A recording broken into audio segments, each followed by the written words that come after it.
Hi everyone, Angela here. Today we're going to make a skinny tie from a wide one. Some of the things you'll need is the tie you want to narrow, a needle and some thread, a ruler, a pair of sharp scissors, some pins, snippers or something to unpick with, a marking pen or chalk, and also an iron. My client has a vintage tie that he'd like to narrow down to the same width as this black stripe tie. This lower front section of the tie is called the blade. We'll need to narrow it starting from the side corner up to about 18 inches. You can see that the center neck and the back tail of the tie is the same width, so we won't have to alter these parts. If you look at the back of the ties, the vintage one just has a label which also acts as a keeper loop. When the tie is on, you put the tail through the loop to keep it in place and out of sight. The black tie has both a keeper loop made of the same fabric and a brand label. On both of the ties, there is a hand-sewn bar tack at each end of the tie. This bar tack is made up of small stitches that are wrapped around longer stitches sewn through the fabric, creating a small loop. It helps to keep both sides together and maintain its shape. The small piece of fabric inside the ends is called the tipping. Along the center back, there is a slip stitch that is sewn loosely to hold the overlapping sides together. Because the tie is cut on the bias, this stitch needs to be sewn loosely so that it can stretch with the tie. It'll also prevent the stitch breaking from repeated knotting. You'll also notice on the inside that at the end of the slip stitching, about an inch of thread is left before knotting the end. This extra bit of thread also helps with the stretching of the slip stitch. Also notice when I pull the tie apart that the front fabric is loose. The slip stitching should only catch the back fabric of the tie. First, measure the position of the label. This one is 9.5 inches up from the bottom point. First, carefully remove the label and the bar tack from the tie and cut the very end of the slip stitching. Next, we'll unpick the slip stitching up to the neck area. The slip stitching is so nice and loose that you can literally unpick it with your fingers. I want to reuse as much of the original thread as possible.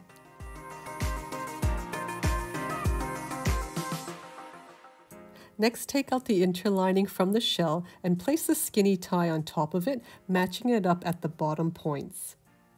Mark the width of the skinny tie onto the interlining at the bottom and top on each side. Remove the tie and just measure at the bottom how much width you have to remove.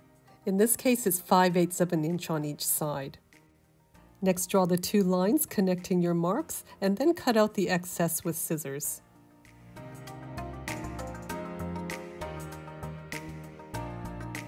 Check that the angles at the bottom are the same by folding it in half and making sure that they're even. Trim if you need to. Now if we place the interlining back down on the shell, you can see that there's just too much fabric to fold over on each side. So the first thing we need to do is press this all flat before we trim it away. First, we'll iron out those original creases and the sides of the fabric flat. Now these little short sides are actually stitched closed, so I'm going to open it up and iron out the seams flat. If you're enjoying this video, make sure to give me a thumbs up, subscribe, and turn on that notification bell. Next, we need to calculate how much to cut away from the shell. So I had cut away 5/8 of an inch from the interlining. So that means I need to get rid of fabric from the back and also fabric from the front. So we need to double the 5/8. So I need to get rid of double from here and also double from here. So double of 5/8 means I'll be cutting away 1¼ inches from each side. From the outer corner of the fabric, measure in 1¼ inch on each side and then draw a line from that mark to nothing at the neck. Then cut away the excess fabric along those lines. Next, I'll re-sew these short sides together and I'll completely remove this content label. Move the interlining out of the way, unpick the small label, and then re-sew that seam closed.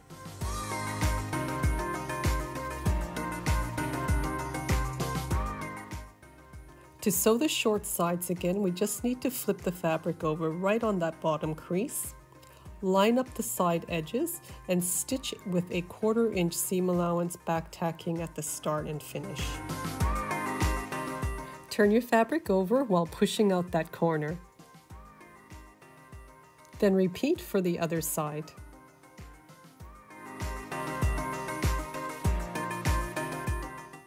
Next, we'll press those short sides and then insert the interlining into the tie again. You want to make sure that all the seams at the bottom are going to be facing towards the back and that they're sitting nice and flat. It should be nice and smooth on the front edge. We'll first press this side that goes underneath the other side. You can feel the edge of the interlining with your fingers, and you just want to fold the fabric along this edge. Give it a light press because you don't want to have a hard crease on the side. Next, we want to fold this outer edge the same amount as they did originally there, and it's about 5/8 of an inch. Turn that amount and then turn it again along the edge of the interlining. We want to make sure that this center fold is in the middle of the tie and that the outer corners of the tie are even and level. Now pin these back center layers together by placing your pin horizontally and about 1/4 of an inch below that center fold.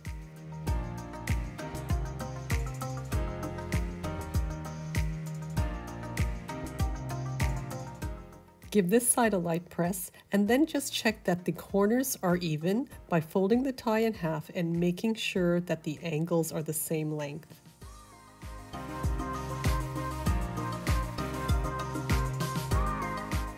Now to do the slip stitch on the back, I'm going to continue using the original thread.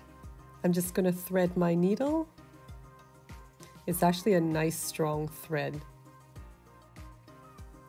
With the back of the tie pinned like this, you can fold it in half and the center fold just stands up a little bit, making it very easy to do the slip stitch. Push your needle through about 1/2 an inch of the fabric on the bottom and then catch about 1/4 of an inch of fabric under the fold. You want to make sure you're not catching the top of the fabric or the front of the tie. And then pull your needle through. For your next stitch, place your needle right below where you came out and do the same thing. Push through 1/2 an inch and then catch about 1/4 of an inch of fabric under the fold. Just pull your pins out of the way and pull your needle through. Try to keep your stitches nice and even and check from time to time that you haven't caught the front of your fabric. Continue stitching like this until you get close to the end of your thread.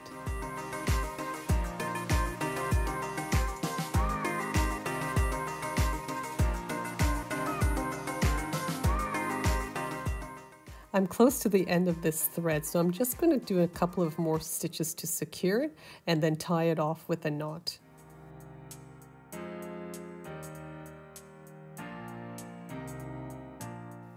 Now before I continue, I'm just going to measure up 2 inches from that corner and place a pin in horizontally so I'll know where to stop my slip stitch. Now I don't have any thick thread, so I've just doubled up on some regular thread. So I'll continue slip stitching from where I left off until I get to that horizontal pin. Once there, I'll push my needle in and pull my thread through to the inside.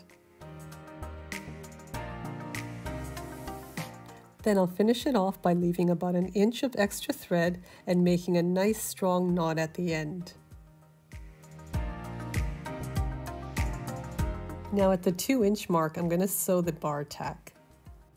Sew a couple of loops around, catching both sides of the fabric.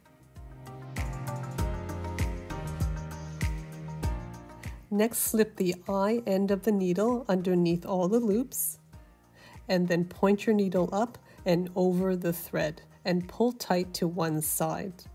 you're basically doing a blanket stitch around all those loops. So again, push the eye underneath all the loops and then up over your thread. So you're creating a loop and just pull it to one side. I like leading with the eye of the needle so that the point of it doesn't catch on any fabric. Continue the stitching until you get to the other side of the loop. Once you're there, thread your needle to the inside and finish off by tying a knot. Next, we just need to measure up our 9.5 inches from the bottom corner and pin our label in place.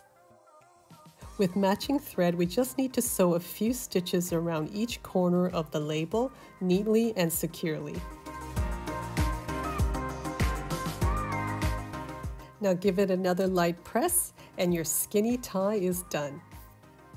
Thanks again for watching. I hope you check out some of my other videos. Don't forget to like, subscribe, turn on your notification bell, and leave a comment below. Until next time, happy sewing!